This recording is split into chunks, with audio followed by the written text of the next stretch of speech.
예수님께서 제자들을 향하여서 제자는 어떻게 살아야 하는가에 대한 가르침을 집중하고 계십니다. 그들에게 더 많은 것을 가르치시고 그리고 예수님의 사역을 이어서 해야 하는 사람들이기 때문에 그렇습니다.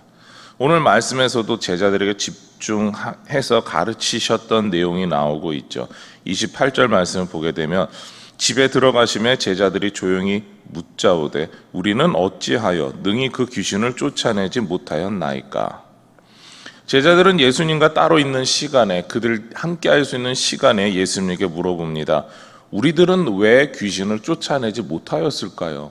라는 겁니다. 제자들은 이미 파송받아서 병도 고친 경험이 있습니다. 귀신을 쫓아낸 경험이 있습니다. 그렇게 지난번에는 가능했는데 왜 지금은 되지 않습니까? 라는 질문을 예수님께 드리고 있는 겁니다.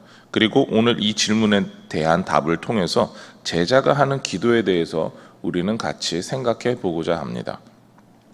변화산에서 내려오신 예수님과 세 명의 제자들은 산 밑에서 일어난 상황을 보았습니다. 귀신 들린 아이가 있었고 그리고 제자들은 서기관들과 무언가 토론 중이었습니다. 어쩌면 토론 중이다라는 말보다 말싸움 중이었다라는 말로도 표현할 수 있을 겁니다. 예수님께서 오신 것을 알아본 모든 사람들이 예수님에게 와서 문안 인사를 드렸습니다. 제자들이 인사를 하고 서기관들도 인사를 하고 여러 사람들도 인사를 했습니다. 이렇게 인사를 받던 예수님은 귀신 들린 아이에 대한 이야기를 듣게 되죠. 아이의 아버지는 예수님께서 고쳐주실 수 있을까 해서 왔다라는 겁니다. 예수님께서 모든 상황을 파악하셨죠. 예수님께서는 아이를 데려오라고 하셨습니다. 귀신이 예수님을 보고 반응을 하였습니다. 20절 말씀입니다. 귀신이 예수를 보고 곧 그 아이로 심히 경련을 일으키게 하는지라. 지금껏 수많은 사람들 앞에서 자신의 힘을 과시하던 귀신이 예수님을 보고 겁을 먹은 것입니다. 예수님께서 자신을 아이의 몸에서 쫓아내실 수 있고 더 나아가 영원히 멸하실 수 있는 하나님이신 줄을 알아보았던 것이죠. 아이의 아버지는 아이에게 귀신이 들린 것은 오래되었음을 말합니다. 예수님을 알아본 귀신과 다르게 아이의 아버지는 이렇게 말하죠. 22절 말씀인데요. 우리가 화면을 보고 같이 읽도록 하시겠습니다. 시작. 그러나 무엇을 하실 수 있거든 우리를 불쌍히 여기사 도와주옵소서. 귀신은 예수님을 보고 겁을 먹었습니다. 이미 사람들 눈에 보일 정도로 확실한 모습이죠. 그러나 아이의 아버지는 무엇을 하실 수 있거든, 그러니까 할 수 있거든이라고 말하고 있습니다. 이 사람은 예수님을 믿지 못하는 것입니다. 이미 예수님의 제자들도 되지 않는데 그 승승도 가능할까라는 그런 마음이 있었다라는 겁니다. 예수님을 믿지 않는 것이죠. 그러자 예수님께서는 이렇게 말씀하십니다. 23절 말씀 같이 읽겠습니다. 시작. 예수께서 이르시되 할 수 있거든이 무슨 말이냐? 믿는 자에게는 능히 하지 못할 일이 없느니라 하시니. 예수님의 말씀은 믿으면 된다라는 이야기를 하고 있습니다. 믿음이 있다면 가능하다라는 거죠. 아이 아버지의 믿음이 없음을 책망하고 계시는 겁니다. 예수님께서 이렇게 책망하시는 이야기를 들은 아이의 아버지는 어떻게 반응하게 됩니까? 24절 말씀입니다. 같이 읽겠습니다. 시작. 곧 그 아이의 아버지가 소리를 질러 이르되 내가 믿나이다. 나의 믿음 없는 것을 도와주소서 하더라. 아멘. 아이 아버지는 자신의 믿음 없음을 인정합니다. 그리고 예수님에게 믿음을 구하게 되는 거죠. 나에게 믿음을 주옵소서라는 겁니다. 아이 아버지가 믿음이 전혀 없는 사람은 아니었습니다. 일반적으로 본다면 그는 믿음이 있었습니다. 왜냐하면 아버지가 가지고 있는 믿음은 할 수 있거든이라는 수준이었습니다. 예수님은 할 수 있지 않을까? 예수님에게 가면 좀 해결되지 않을까? 우리는 신앙생활하면서 이 정도의 믿음을 가지고 하나님 앞에 기도할 때가 종종 있습니다. 그런 믿음을 가지고 우리는 교회에 와서 예배 드릴 때가 있습니다.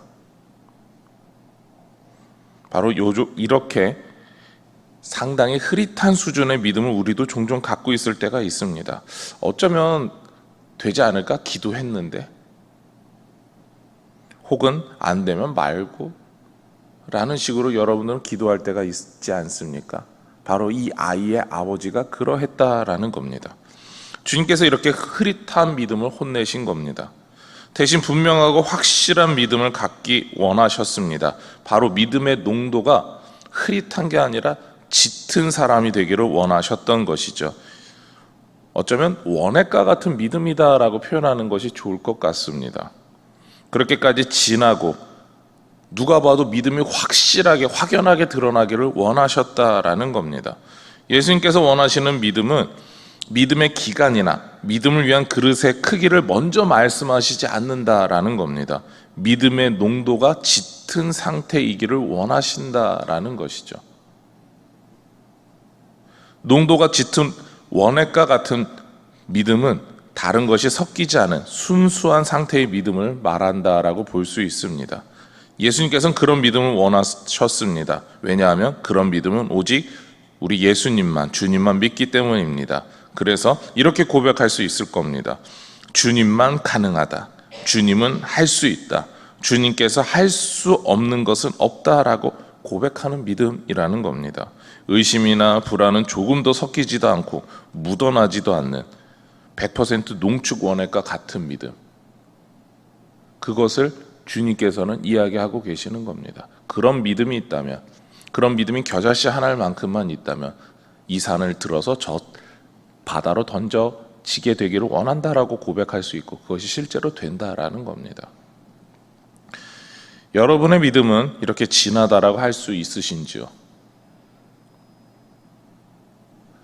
정말 물이 잔뜩 있는 곳에 이 우리의 믿음이 한 방울이 들어가 있는 상태처럼 그 흐릿한 그런 믿음을 우린 갖고 있지 않습니까?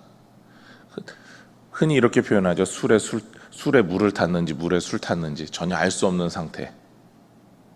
가뜩이나 희석해서 먹는 그런 술과 같은 소주와 같은 상태에다가 더 물을 더 탔습니다라고 하는 그런 상태.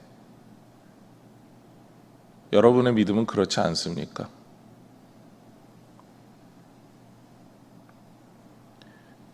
예수님께서 원하시는 것처럼 농도가 짙은 원액과 같은 믿음을 갖고 계십니까? 이 새벽 원액과 같은 믿음으로 주님을 온전히 믿는 성도님들이 되시기를 소망하며 축원합니다. 그렇다면 원액과 같은 믿음을 가진 사람은 삶에서 어떤 모습을 취하게 될까요? 제자들도 원액과 같은 믿음에 대해서 궁금해했습니다. 이것이 28절의 질문이었던 것이죠. 그리고 예수님께서는 이렇게 대답하시죠. 29절 말씀인데 같이 읽겠습니다. 시작. 이르시되 기도 외에 다른 것으로는 이런 종류가 나갈 수 없느니라 하시니라. 아멘. 원액과 같은 사람은, 그런 믿음을 가진 사람은 기도한다라는 겁니다.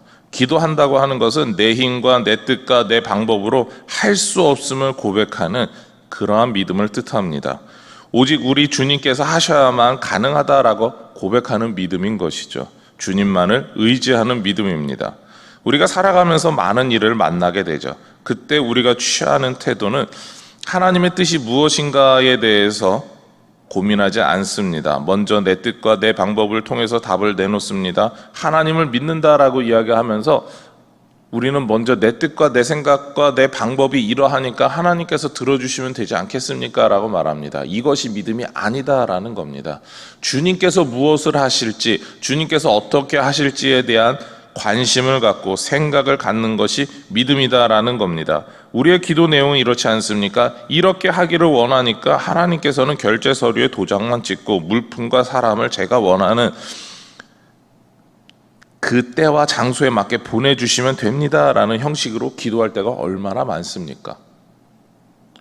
원액과 같은 믿음의 기도는 주님의 뜻이 무엇입니까? 하나님께서 원하시는 대로 하려면 제가 어떻게 기도해야 할까요? 등을 묻는 그런 기도입니다.